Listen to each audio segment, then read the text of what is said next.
3월 14일 월요일 젊음의 유지 방법. 철학자 소크라테스는 70세에도 광장에 나가 사람들과 토론을 멈추지 않았고 새로운 악기를 배우기 시작했다고 알려져 있습니다. 미켈란젤로는 죽을 때까지 창작 활동을 멈추지 않았습니다. 그는 89세에도 앞으로 자신이 어떤 인생을 살 것인지를 계획했고 90세가 넘어서도 교황청에 천정을 조각했습니다. 피카소는 90세가 넘어서까지 그림을 그리고 조각을 했습니다. 그가 남긴 모든 작품을 합치면 25만 점이 넘고 아직까지도 그 작품들을 분류하는 작업이 이루어지고 있다고 합니다. 모세가 호렙산에서 하나님을 만났을 때의 나이는 80세입니다. 모세는 그 후로 120세가 되기까지 많은 일을 감당했으나 눈의 빛을 잃지 않고 몸이 쇠약해지지 않았습니다. 모세는 자신의 나이에 대해서 말하지 않았습니다. 하나님의 일을 하는데 나이를 문제 삼지 않은 것입니다. 오로지 사명에 초점을 맞추는 것이 중요합니다. 환경과 나이 같은 세상의 잣대들로 자신이나 사람을 평가하지 마십시오. 자신의 상황을 생각하지 말고 자신이 해야 할 일을 찾아서 행하십시오. 말씀. 나는 선한 싸움을 싸우고 나의 달려갈 길을 마치고 믿음을 지켰으니 디모데후서 4장 7절. 찬송 435장 나의 영원하신 기업. 기도. 주님, 사명을 제한하는 모든 굴레에서 벗어나게 하소서. 아멘.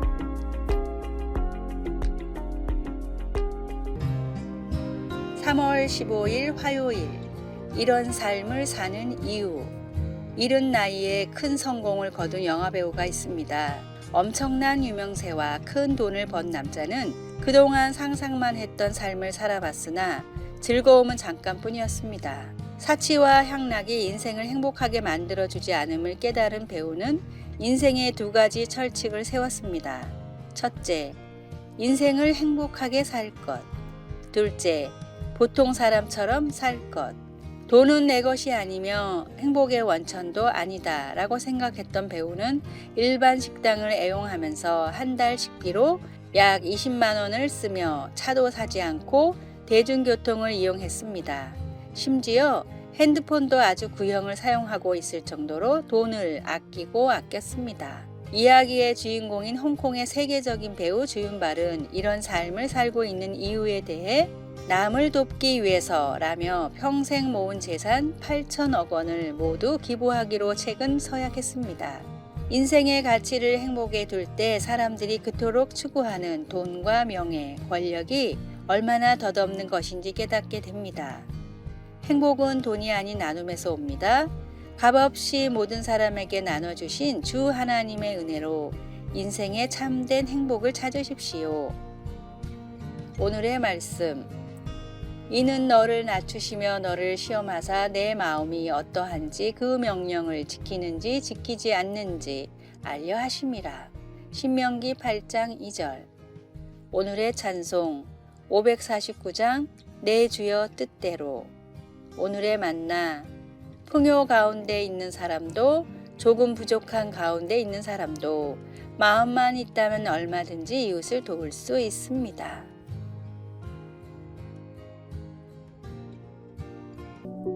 3월 16일 수요일. 은혜란 이런 것. 소설 레미제라블은 가석방된 제수 장발장이 사제의 은식기를 훔치는 일로 이야기가 시작됩니다. 그는 붙잡힌 후 광산으로 다시 돌려보내질 거라고 생각했지만 사제는 자신이 그 은식기를 장발장에게 준 것이라고 하면서 모두를 놀라게 합니다. 경찰이 떠난 후 사제는 도둑에게 이렇게 말합니다. 당신은 이제 더 이상 악이 아니라 선에 속한 사람입니다. 이런 값진 사랑은 분명 은혜의 샘으로부터 흘러나온 사랑을 가리킵니다. 베드로는 오순절날 회중에게 불과 2달도 채 되기 전 이곳에서 사람들이 예수님을 십자가에 못 박았다고 말했습니다. 설교를 듣고 마음이 무너진 회중들은 어찌해야 좋을지 물었습니다. 베드로는 너희가 회개하여 각각 예수 그리스도의 이름으로 세례를 받고 죄사함을 받으라 라고 말했습니다. 그들이 마땅히 받아야 할 형벌을 예수님이 대신 받으셨기 때문에 이제 예수님을 믿으면 그들은 죄 사함을 받게 되었습니다. 진정 은혜의 역설적인 모습이 아닐 수 없습니다. 사람들은 그리스도의 죽음으로 죄 사함을 받을 수 있었는데 그 죽음에 대한 책임이 바로 그들에게 있었기 때문입니다. 참으로 은혜로우시며 전능하신 하나님은 인류의 가장 큰 죄를 사용하여 우리의 구원을 완성하셨습니다. 하나님께서 예수님을 십자가에 못 박은 그 죄를 통하여 이 일을 이미 행하셨다면 하나님께는 이 세상에서 선으로 바꾸실 수 없는 것은 아무것도 없다고 생각해도 됩니다. 하나님을 사랑하는 자들에게 모든 것이 합력하여 선을 이루시는 오직 한 분이신 하나님을 믿으십시오. 당신은 자신을 예수님께 드리셨습니까? 아직 안 드리셨다면 망설이는 이유가 무엇입니까? 이미 드리셨다면 자신의 두려움까지 주님께 드린다는 것이 무엇을 의미합니까? 말씀, 너희가 십자가에 못 박은 이 예수를 하나님이 주와 그리스도가 되게 하셨느니라. 사도행전 2장 36절.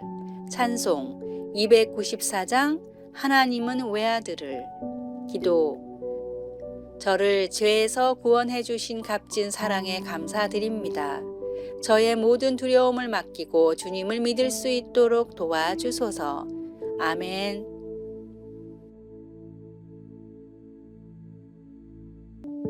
(3월 17일) 목요일. 면접관을 웃겨라. 미국의 한 고등학교 남학생이 배우가 되고 싶은 마음에 무작정 할리우드로 갔습니다. 하지만 영화 관계자들은 그가 나이가 어리고 경험이 없다는 이유로 계속해서 퇴짜를 놓았습니다. 그러던 어느 날 운 좋게 한 영화사에서 진행하는 배우 선발 면접에 참여할 수 있었습니다. 하지만 이 학생의 순번이 됐을 땐 면접관들은 오랜 면접 때문에 지친 표정이었습니다. 한 면접관이 그에게 물었습니다. 당신의 자료는 이미 다 살펴봤으니 소개할 필요는 없고 당신이 가장 잘할 수 있는 것이 무엇인지 간단하게 대답해 보세요. 저의 특기는 사람들을 웃게 만드는 것입니다. 그래요? 그럼 여기서 한번 보여주세요. 빠르고 간단할수록 좋습니다. 면접관은 대충 대답하며 빨리 하라고 했습니다. 그러자 그 학생은 곧바로 시험장 문을 열고 밖을 향해 소리쳤습니다. 면접을 기다리는 여러분, 이제 그만 대기하고 집에 가서 식사하세요. 면접관들이 나를 채용하기로 했습니다. 면접관들은 상상하기도 힘든 그의 행동에 그만 웃음을 터뜨리고 말았습니다. 그리고 그는 누구보다 강력한 인상을 남기며 영화사에 채용되었습니다. 이날 재치 있는 모습을 보여준 학생은 훗날 많은 이들에게 웃음을 선사하며 미국 코미디의 황제라는 별칭을 얻은 희극배우 밥 호프입니다. 웃음은 다른 어떤 것보다 강력한 힘을 가지고 있습니다. 사람의 마음을 한순간에 무장해제시킬 수 있으며 병든 마음을 치유하는 놀라운 능력도 있습니다. 그렇게 웃음은 자신에게도 남에게도 행복을 가져다 줍니다. 오늘의 말씀. 또 여호와를 기뻐하라. 그가 내 마음의 소원을 내게 이루어 주시리로다. 시편 37편 4장. 오늘의 찬송. 87장 내 주님 입으신 그 옷. 오늘의 만나. 햇빛은 누구에게나 따뜻한 빛을 줍니다. 그리고 사람의 웃는 얼굴도 햇빛과 같이 친근감을 줍니다.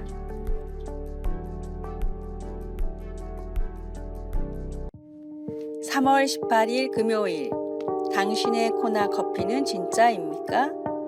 세계 3대 커피인 하와이의 코나 커피를 재배하는 농부들이 최근 미국의 유통 대기업들을 상대로 소송을 냈습니다. 1년에 생산되어 세계로 판매되는 코나 커피의 양은 1,300톤 정도인데 미국 내에서만 코나 커피로 팔리는 양이 무려 9,000톤이라고 합니다. 시중에 판매되는 코나 커피의 80% 이상이 가짜라는 말입니다.